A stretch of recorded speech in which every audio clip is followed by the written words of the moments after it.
चमत्कार। बहुत जल्दी हो जाएगा, चंद मिनटों का खेल है, टेस्ट कर तो देखिए। साइंस सवालों में उलझेगी।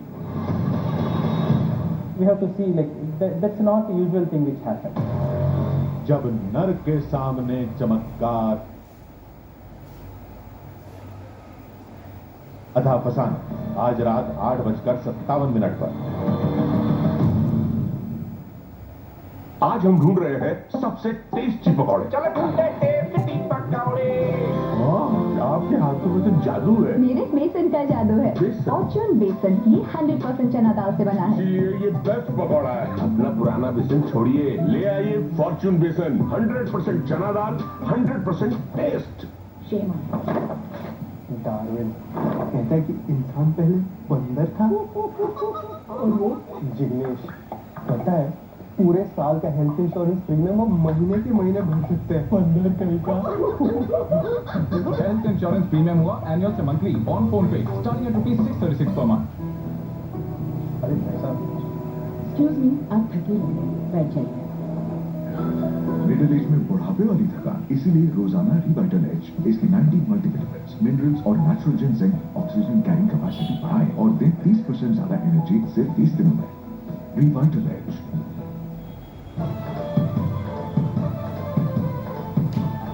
लास्ट वीक नेहा ने 300 रुपए में कुर्ती खरीदी। पूरे शहर में नहीं मिलेगा ऐसा स्टाइल, इससे लो प्राइस में यही मिला तो चाचा जी की दाढ़ी नागिन डांस करेगी। फ्लिपकार्ट बड़ी सेल का बड़ा ट्रेलर, सेल से पहले सेल के दाम, लो से दिनों में तब ले लो। अरे रमेश, नया काम कैसे? भारत सरकार की पीएम स्वनिधि स्कीम से लोन लिया था ना, उससे। पर इतना? हाँ, पहले 10,000 और 20,000 का लोन समय पर चुकाया तो अभी 50,000 का लोन ले पाया। अच्छा, कब से कह रहा हूँ आप भी ले लो। प्रधानमंत्री नरेंद्र मोदी जी के विजन से शुरू की गई पीएम स्वनिधि योजना से अब रेहड़ी पटरी वाले भी पा सकते हैं 50,000 तक का लोन। अरे मामा जी कहाँ चले? पीएम स्वनिधि में लोन आवेदन करने। सभी रेहड़ी पटरी वाले भाई बहन आज ही इस योजना से जुड़कर इसका लाभ उठाएं। छुट्टे की झिक करो। झिक क्यों? एटीएम करो।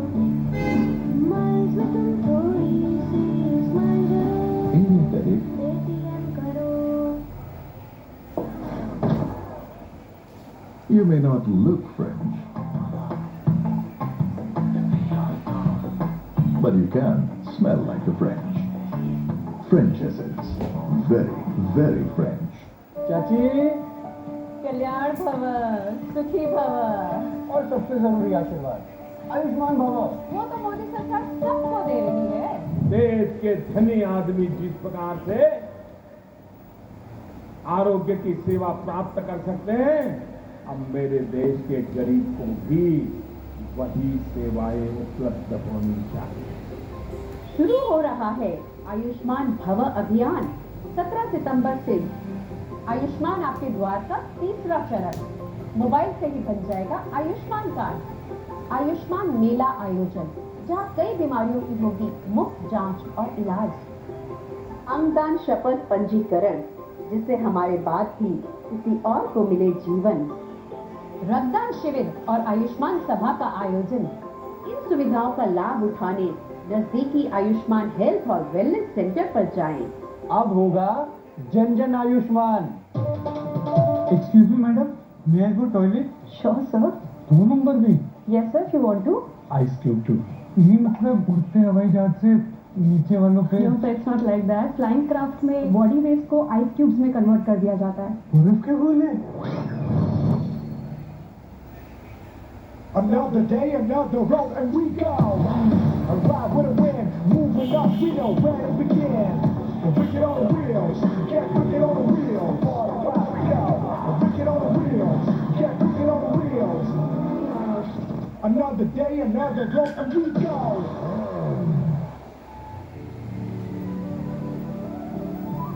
जीवन की मझधार में कुछ अपने चले गए उस पार, करने उनका पिंडदान लाखों चले आते हैं इस मोक्ष के पार।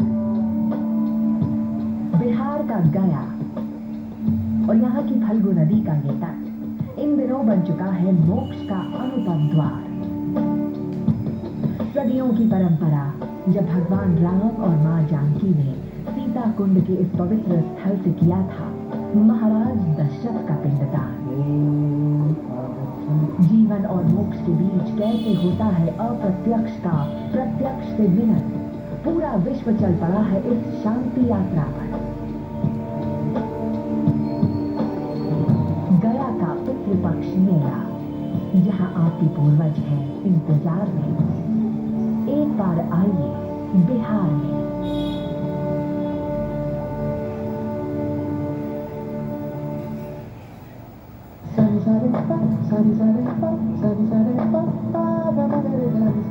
मैं थोड़ी अकेली ट्रैवलर्स का एक ग्रुप बनाते हैं। फुल सेफ्टी, फुल मस्ती।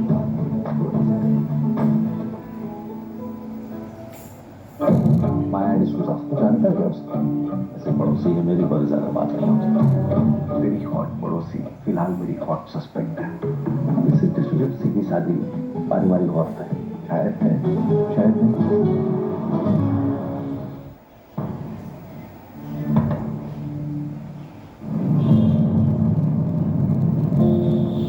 India is on the moon. We have our national pride placed on the moon. ये आज का भारत है, निर्भीक भारत, जुझारू भारत। प्रधानमंत्री जी का संकल्प है देश में साइंस और टेक्नोलॉजी की छवि बनाने का। चंद्रमा के दक्षिणी ध्रुव पर सबसे पहले पहुंचकर आइए वैज्ञानिक सामर्थ्य के इस शंखनाद को चंद्रयान महाक्विज में हिस्सा लेकर सेलिब्रेट करते हैं।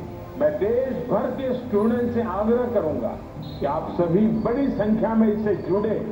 MyGov.in पर जाएं, चंद्रयान 3 से जुड़े 10 सवालों के जवाब दें और 1 लाख तक के पुरस्कार जीते।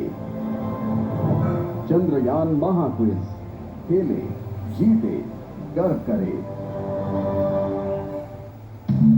हाईवे हो या सिटी, पर्यावरण की सुरक्षा हम सबकी जिम्मेदारी है और इसमें आपके साथ चलेंगे GHEV मोटर्स के इलेक्ट्रिक व्हीकल, क्योंकि इनकी रेंज है यूनिक, स्टाइल परफॉर्मेंस में है दम। पेट्रोल को जाओगे भूल, जब GHEV मोटर्स का होगा संग, तो साथ मिलकर कदम उठाते हैं एक ग्रीनर फ्यूचर की तरफ। GHEV, देश का EV, एक आजाद कदम GHEV मोटर्स के साथ। सोच ले, जब बॉल लग गई ना मुंह टूट जाएगा। जीतने के लिए हजारों चीजें ढूंढनी पड़ती हैं, जैसे बिना डरे खेलना। गूगल ढूंढेंगे तो मिलेगा।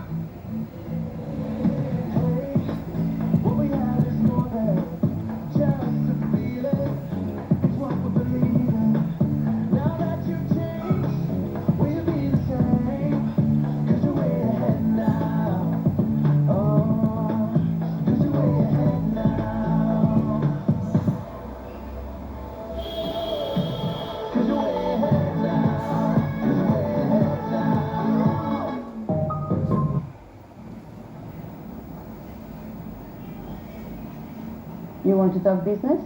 Meet me in the on-board lounge. ये बताइए मिस बंसल, आप IAS क्यों बनना चाहती हैं? हम अपने आप को इतनी ताकत दें कि हर उस परिवार की हिम्मत बन सके जिनके लिए आज तक कोई दरवाजा खुला ही नहीं। IAS काव्या बंसल, मेरा लक्ष्य, मेरा जज्बा, मेरा जज्बा। काव्या, कल से रात 7:30 बजे सोनी एंटरटेनमेंट टेलीविजन पर।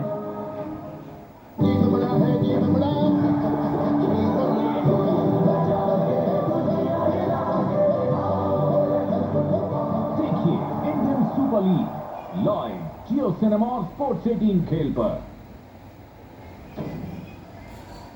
पेश है एवररेडी इंस्टा चार्ज। 4 घंटा चार्ज पे 14 घंटे चले। 90 रुपए मूल्य की 2 एवररेडी बैटरीज मुफ्त। क्या बात है।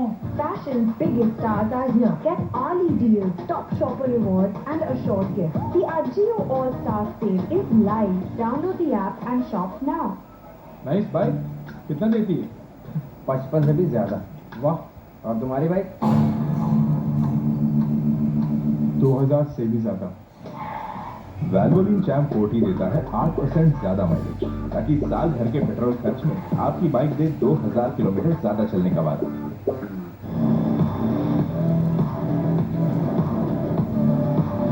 Face the light with pride. Blenders Pride Glassware. My life, my pride. Sunny Herbals hair colour right natural and safe from Maxin homeopathy For natural condition and shine, Sunny Herbals Hair Color.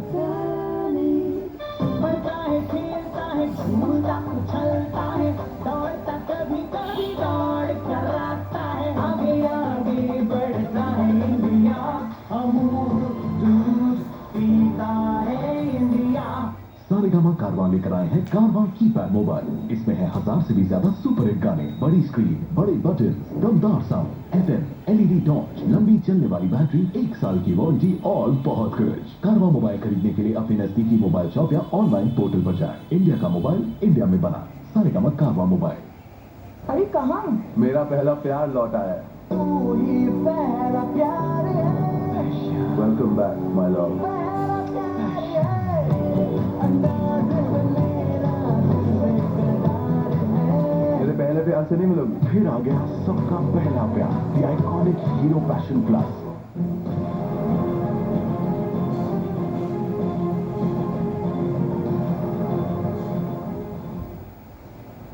पलायन या कत्लेआम, जी हाँ, एक बड़ा सवाल, क्योंकि पूरी दुनिया में यूक्रेन से भी ज्यादा हलचल इस वक्त अर्मेनिया और अजरबैजान के बॉर्डर पर है। यहाँ पर काराबाख इलाके के अंदर 1,20,000 लोग फंसे हुए हैं। यहाँ कोई फूड सप्लाई नहीं है, यहाँ बिजली नहीं है, गैस नहीं है, हजारों लोग जान बचाने के लिए भागना चाहते हैं। लेकिन यहाँ अजरबैजान ने पूरी नाकेबंदी कर दी, जिसकी वजह से कोई यहाँ से नहीं जा पा रहा है। लेकिन अब अमेरिका भी जंगी मैदान में कूद गया है और बाइडेन की एक टीम भी आर्मेनिया पहुंच गई है। 4,500 वर्ग किलोमीटर का ये पूरा इलाका इस वक्त दुनिया की सबसे खतरनाक जगह है। बिल्कुल ये खतरनाक इसलिए है क्योंकि यहाँ पर 1 लाख से ज्यादा लोग जिंदगी और मौत की जंग लड़ रहे हैं।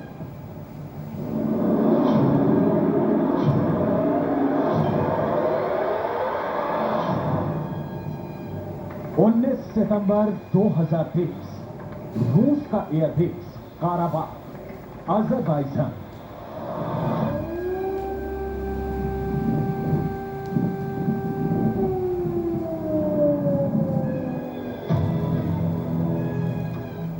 ये वो तारीख है और ये वो जगह है जब अचानक आर्मेनिया के ईसाई मूल के लोग काराबाख के रूसी आर्मी बेस की तरफ अपनी जान बचाने के लिए भागे।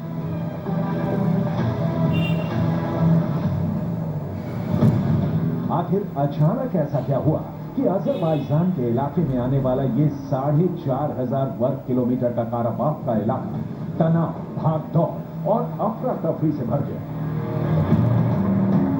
और महिलाएं, बच्चे, आम लोग अपनी जान बचाने के लिए रूस के आर्मी बेस और रूस के सैनिक अड्डों की तरफ भागने लगे। ये घटना बहुत ही खौफनाक है। दुनिया के बड़े बड़े एक्सपर्ट्स ये दावा कर रहे हैं कि काराबाख के अंदर बहुत बड़ा अनर्थ होने जा रहा है। यहाँ पर एक बहुत बड़ा नरसंहार होने जा रहा है। एक एक करके हम आपको कुछ तस्वीरें दिखाना चाहते हैं, जिन तस्वीरों से आपको पता चलेगा कि आखिर इस वक्त काराबाख की स्थिति क्या है। हम आपको ये भी बताएंगे कि आखिर क्यों अचानक अमेरिका के विदेश मंत्री एंथनी ब्लिंकन ने आर्मेनिया के प्रधानमंत्री से बात की है। आखिर क्यों आर्मेनिया के अंदर अमेरिका का एक दल पहुंच गया है। कैसे आर्मेनिया और अजरबैजान के बहाने एक बार फिर काकेशस की ऊंची पहाड़ियों पर अमेरिका और रूस का मोर्चा ठन गया है।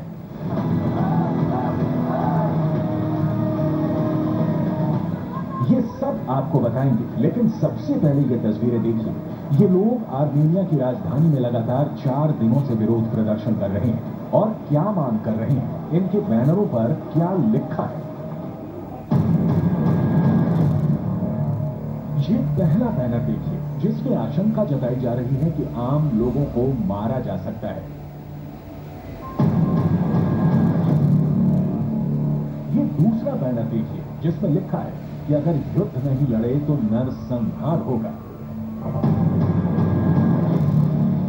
ये तीसरा बैनर देखिए, जिसमें लिखा है कि आर्मेनिया के लोगों का श्रृंखलाबद्ध तरीके से नरसंहार बंद हो। साथ में बात नरसंहार, जेनोसाइड, कत्लेआम की हो रही है और ये भी 1-2 नहीं। दुनिया के के कई बड़े एक्सपर्ट्स का कहना है कि वो 2-4 हजार नहीं, काराबाख के इलाके में रहने वाले 1,20,000 आर्मेनियाई मूल के ईसाई लोगों की जाने जा सकती है।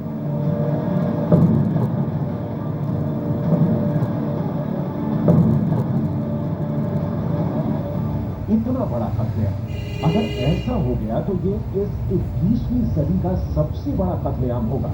दुनिया भर के अखबार इस घटना से चौंके हुए हैं। तमाम इंटरनेशनल हेडलाइंस में लगातार जेनोसाइड की चेतावनी दी जा रही है।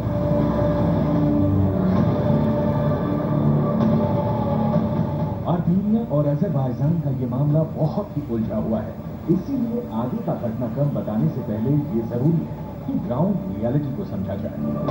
इलाका है नोगोर्नो काराबाख, इस पर कब्जा कर लिया है मुस्लिम देश अजरबैजान। यहाँ के लोग आर्मेनियाई मूल के ईसाई हैं। यहाँ नस्ली और धार्मिक कट्टरता चरम पर है और इसीलिए बड़े नरसंहार की आशंका जताई जा रही है।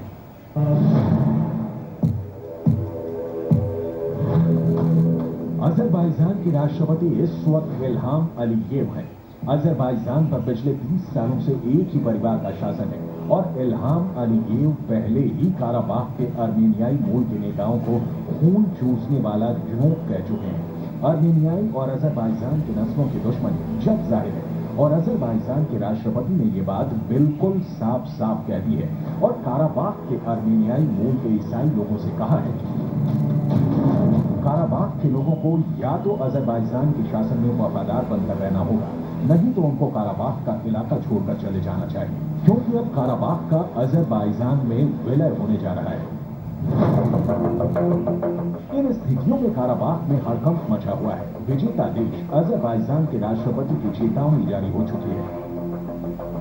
आज काराबाख के लोगों का सबसे बड़ा डर यह है कि आखिर वो अपनी मातृभूमि, अपनी पितृभूमि को छोड़कर किसी दूसरे देश में रहने के लिए क्यों जाए? क्या इसीलिए कि वो युद्ध हार चुके हैं और उनकी मदद किसी दूसरे देश ने नहीं की है? और यही बात आर्मेनिया की तरफ से संयुक्त राष्ट्र में भी कही गई है। The repetitive aggression of Azerbaijan against the sovereign territory of the Republic of Armenia and military attacks against the people of Nagorno-Karabakh significantly disrupts peace and stability in our region, massively violates human rights and humanitarian law, representing existential threat for Armenia. एक बार फिर ये समझना जरूरी है कि आखिर Karabakh और Armenia देश का कनेक्शन क्या है। आखिर काराबाख के लिए आर्मेनिया आवाज क्यों उठा रहा है?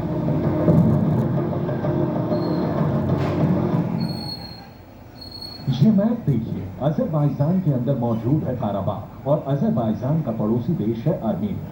दरअसल आर्मेनिया और काराबाख के लोगों की नस्ल और धर्म एक ही है। ये लोग आर्मेनियाई मूल के ईसाई हैं और इसीलिए काराबाख के लिए आर्मेनिया आवाज उठा रहा है। अगर और विस्तार से समझें तो आप ये लचिन कॉरिडोर देखिए। दरअसल इस लचिन कॉरिडोर से ही पहले आर्मेनिया और काराबाख एक दूसरे से जुड़े हुए थे और आर्मेनिया से ही फूड सप्लाई काराबाख में होती थी।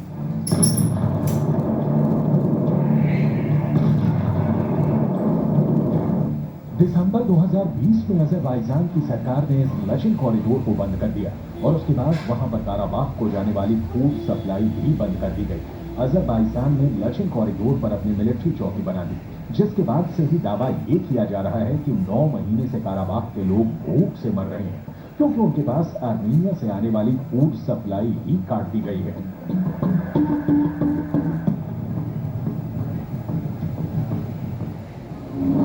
काराबाख के लोग अब अपनी जान बचाने के लिए रूस के सैन्य अड्डों के पास चले गए हैं। सबसे बड़ी चिंता की बात यह है कि पूरे काराबाख को अजरबैजान ने नाकेबंदी करके घेर दिया है और काराबाख के 1,20,000 लोगों के पास निकलने के लिए कोई रास्ता ही नहीं है।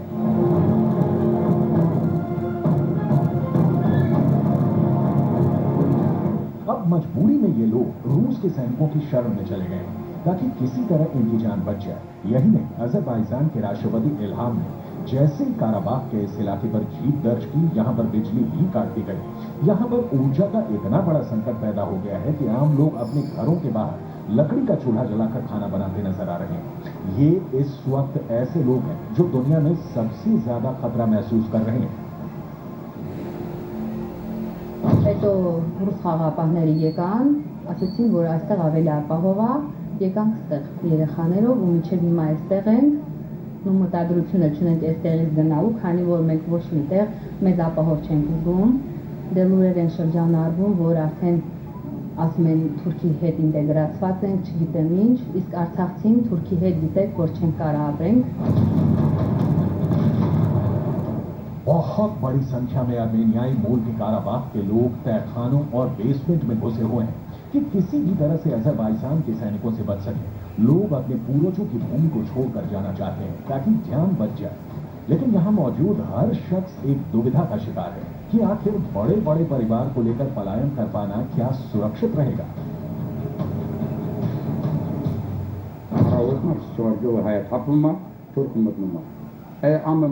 Pur iskaraçara, Pençka David Golarayega, Arraçoetimi, Anderzanki, Pognotus, Pençka Karasa, Vorecim, Pempiria Torat, Etalasio, Makava Hachke, Makalanski, Marco Santala.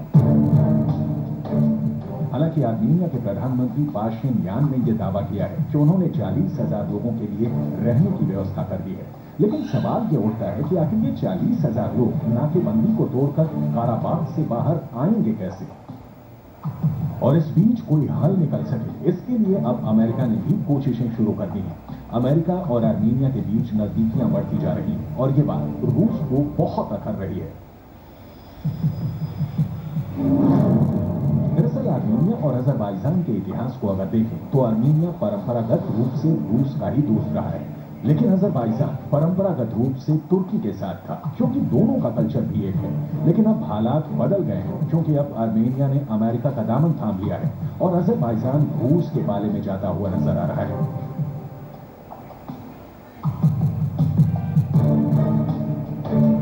अलग अलग दावे किए जा रहे हैं, लेकिन आर्मेनिया के लोग और आर्मेनिया के प्रधानमंत्री रूस पर सवाल खड़े कर रहे हैं। दरअसल आर्मेनिया के लोग और काराबाख के लोग रूस को अपने संरक्षक की तरह मानते हैं, लेकिन 19 सितंबर 2023 को हुए युद्ध में रूस ने काराबाख को उसकी कोई मदद ही नहीं की और इसीलिए वो आसानी से हार गए। हालांकि अब भी रूस के सैनिक बड़े पैमाने पर काराबाख के लोगों को खाना और मदद मुहैया करवा रहे हैं, लेकिन यह मदद संयुक्त राष्ट्र की शांति सेना के तौर पर की जा रही है। आधिकारिक स्थिति यह है कि पुतिन आर्मेनिया के प्रधानमंत्री पाशिन्यान को पसंद ही नहीं करते हैं और इसीलिए रूस और आर्मेनिया के बीच तनाव भी बना हुआ है। आर्मेनिया ने संयुक्त राष्ट्र के अपने संबोधन में काराबाख के आम लोगों को बचाने की मांग की है। We also believe that the international community must demand the exit of any Azerbaijani military and law enforcement bodies from all civilian settlements in Nagorno-Karabakh to exclude panic, provocations and escalation, endangering civilian population, and create a possibility for a United Nations mandated peacekeeping force to keep stability and security in Nagorno-Karabakh. Armenia और Azerbaijan का संकट अभी और बढ़ने वाला है, क्योंकि अगर काराबाख में अजरबैजान के इरादे कामयाब हो गए तो फिर आर्मेनिया की सरकार पर सैन्य कार्रवाई के लिए दबाव बहुत ज्यादा बढ़ जाएगा और ऐसी स्थिति में अमेरिका को दखल देने का मौका मिल गया है। अमेरिका के विदेश मंत्री एंटनी ब्लिंकन ने काराबाख के संबंध में आर्मेनिया के प्रधानमंत्री को फोन किया है और बातचीत की है। इसकी एक वजह यह भी है कि अमेरिका के अंदर आर्मेनियाई मूल के 4 लाख से ज्यादा लोग रहते हैं, जो अमेरिका में एक दबाव समूह भी है। अजरबैजान और आर्मेनिया के बीच दुश्मनी और लड़ाई की सजा अब रूस भुगत रहा है। रूस ने ही इन दोनों देशों के बीच युद्ध रुकवाकर सीजफायर करवाया था, लेकिन अब रूस का एक टॉप का कमांडर अजरबैजान में मारा गया है। इस बीच अमेरिका आर्मेनिया में सुपर एक्टिव हो चुका है।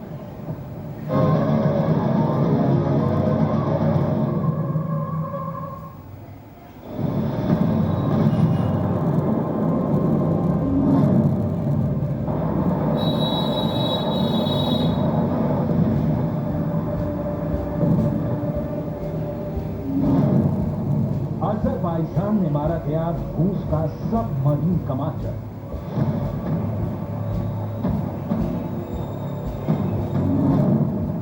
रूस के कर्नल की भी अजरबैजान के हमले में मौत। रूस अजरबैजान को छोड़ेगा नहीं।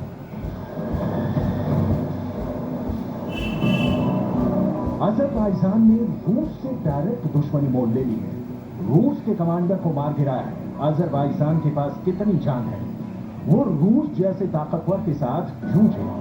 जाहिर है इस हमले में सिर्फ अजरबैजान नहीं, कोई और देश भी शामिल है।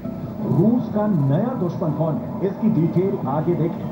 उसके पहले रूस के उस कमांडर की डिटेल देख लीजिए।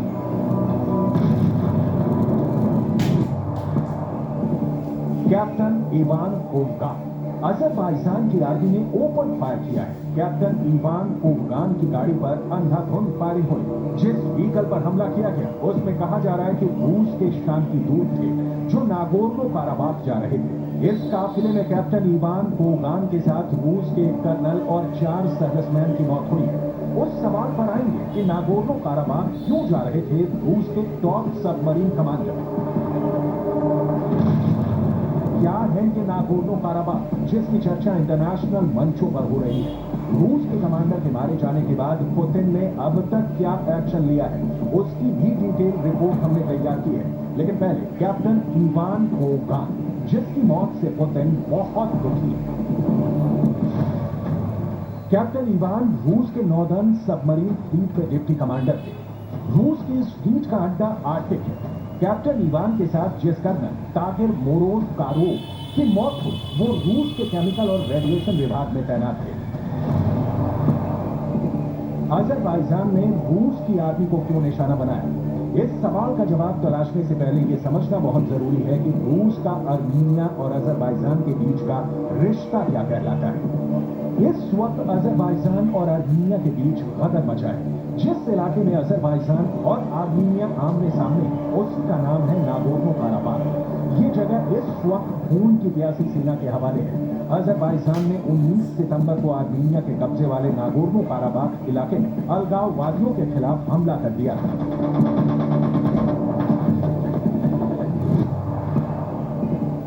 नागोर्नो काराबाख का इलाका अजरबैजान में आता है। 40,000 वर्ग किलोमीटर के इस इलाके पर अंतर्राष्ट्रीय बिरादरी अजरबैजान का अधिकार मानती है, लेकिन 1990 के दशक से इस इलाके पर आर्मीनिया का एक तरह से अधिकार है।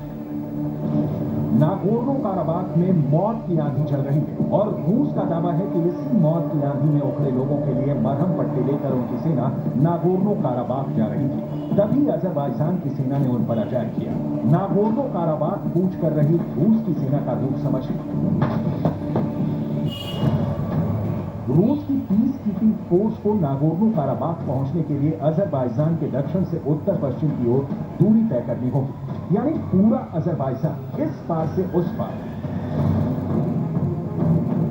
अजरबैजान रूस का दुश्मन नहीं, दोस्त रहा है और आर्मीनिया भी रूस के सबसे पुराने दोस्तों में एक रहा है। लेकिन जब अजरबैजान ने नागोर्नो काराबाख पर हमला किया तो रूस ने आर्मीनिया का साथ देने की बात कही, लेकिन पुतिन ने कुछ भी नहीं किया। लिहाजा अब मामला उल्टा है। रूस के सबमरीन कमांडर और कर्नल की मौत पर अजरबैजान ने माफी मांग ली है, लेकिन रूस इस वक्त आर्मीनिया से बहुत नाराज है क्योंकि पुतिन की गिरफ्तारी का जो इंटरनेशनल वारंट पश्चिमी देशों ने निकाला है, आर्मीनिया उसके पक्ष में बोलने लगा है। रूस ने इसीलिए आर्मीनिया को गंभीर परिणाम भुगतने की धमकी दी है। लेकिन मामला बस इतना नहीं है और नागोर्नो काराबाख में युद्ध लड़ने वाले सिर्फ 2 देश आर्मीनिया और अजरबैजान नहीं है, बल्कि यहाँ भी मामला इंटरनेशनल है क्योंकि इन दोनों देशों की दुश्मनी की कहानी दशकों में फैली है और नागोर्नो काराबाख इस कहानी का केंद्र बिंदु है।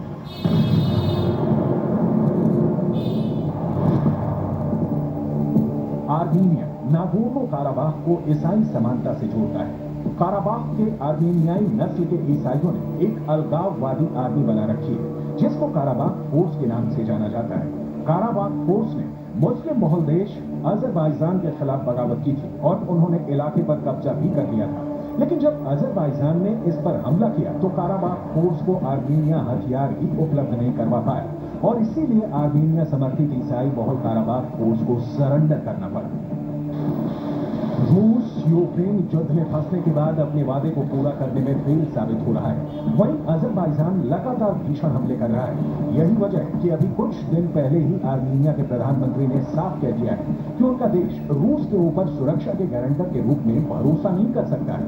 ये पूरा इलाका दशकों से रूस के प्रभाव वाला रहा है, लेकिन अब पुतिन की पकड़ कमजोर होती जा रही है। वहीं रूस के कमजोर होते ही अमेरिका ने आर्मीनिया में अपनी भूमिका बढ़ा दी है।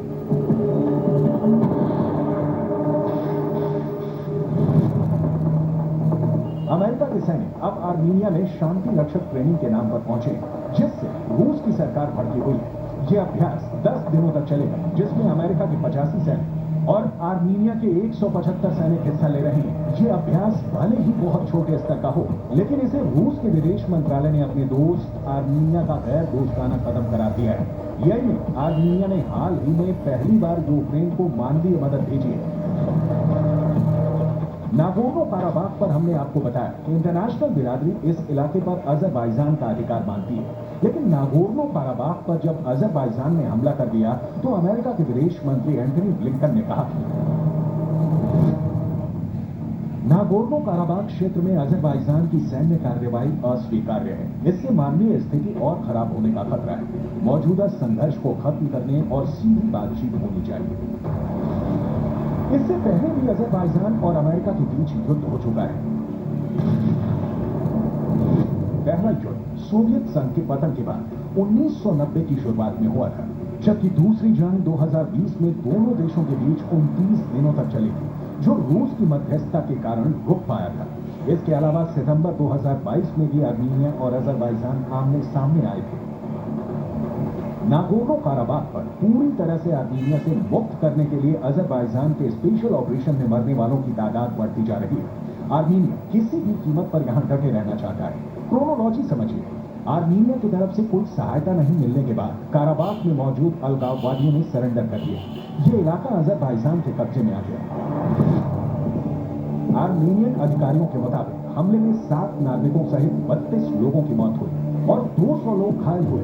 वहीं आर्मीनिया सेपरेटिस्ट के ह्यूमन राइट्स अधिकारियों के मुताबिक हमले में करीब 200 लोगों की मौत हुई है, जबकि 400 से ज्यादा लोग घायल हुए हैं। हालांकि इन आंकड़ों की पुष्टि नहीं हुई है। अजरबैजान के मुताबिक सीज फायर से पहले उनकी सेना ने अलगाववादियों के करीब 90 ठिकानों पर कब्जा कर लिया था। 20 सितंबर को रूस पीस मेकर्स के जरिए दोनों पक्षों के बीच सीज फायर समझौता हुआ। ये समझौता अजरबैजान की शर्तों पर हुआ। समझौते के मुताबिक काराबाख फोर्स को भंग करके उनके हथियार जब्त किए जाएंगे। इसके अलावा इलाके से आर्मीनिया की सेना को भी पीछे रखने के लिए कहा गया है। हालांकि आर्मीनिया की सरकार ने दावा किया है कि उनकी सेना की कभी भी काराबाख क्षेत्र में तैनाती ही नहीं थी। रूस इन दोनों देशों का बड़ा भाई है। इस बीच अमेरिका पुतिन को डायरेक्ट मैसेज दे रहा है कि इन दोनों देशों से उसके भी हित जुड़े हुए हैं।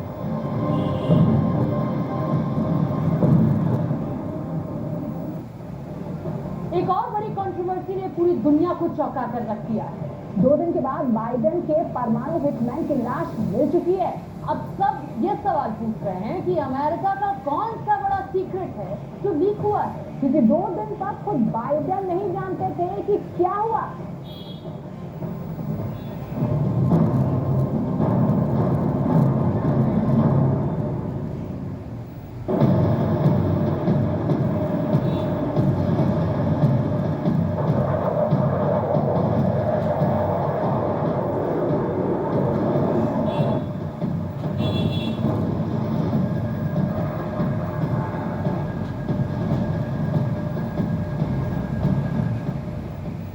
जहाज अब अमेरिका में भूतिया फाइटर जेट कहा जा रहा है।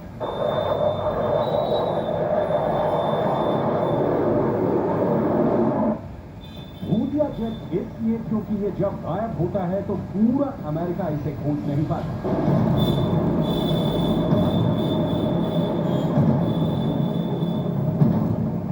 ये लड़ाकू विमान अब बाइडेन का सबसे बदनाम फाइटर जेट बन चुका है। बदनाम इसलिए क्योंकि इसने बाइडेन की बहुत ज्यादा बेइज्जती करा दी है।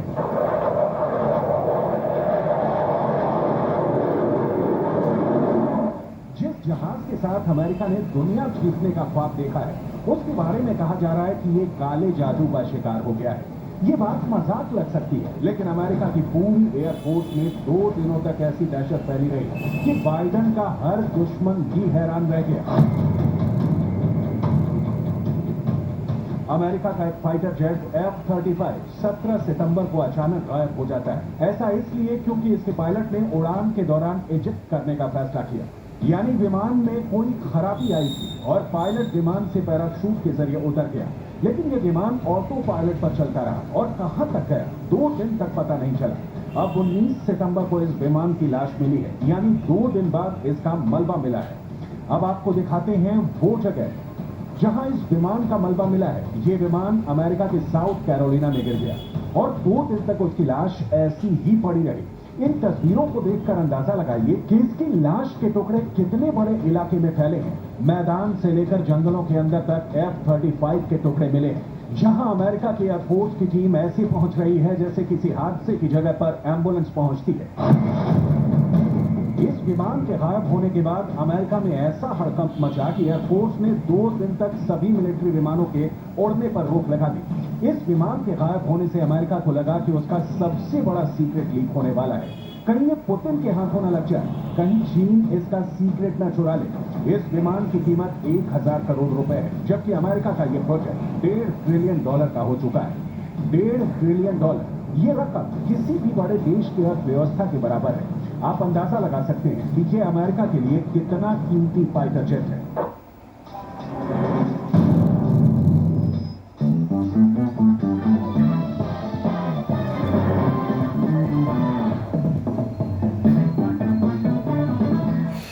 कांग्रेसियों से हाथ क्या लगाऊं, गठबंधन वाले लेट के बहुत आनंद आता है। ये शाम का टाइम, सुबह हार्ड वर्क और शाम को चारपाई में लेट करके न्यूज़ लगा दो और मस्ती से बेड के ऊपर लेट करके एक्सरसाइज करो। अब ये शरीर खुल जाता है। जो अपन सुबह करते हैं, मॉर्निंग में हार्ड वर्क करते हैं, और अब ये भी हार्ड वर्क हो जाता है, लेकिन इसके अंदर आनंद आता है। पूरा शरीर को खोल करके एक दफ़ा इसको जागृत करना ज़रूरी है। शाम को खाने से पहले आधा घंटा पौना घंटा इसको रोलिंग करो, पूरे शरीर को, पूरे को रोलिंग करो, इसको ऐसा खिंचाव दो। ये बहुत ज़बरदस्त है, बहुत ज़बरदस्त है। देखो फिर कैसे चलता है ये, टप टप टप टप चलेगा। करो।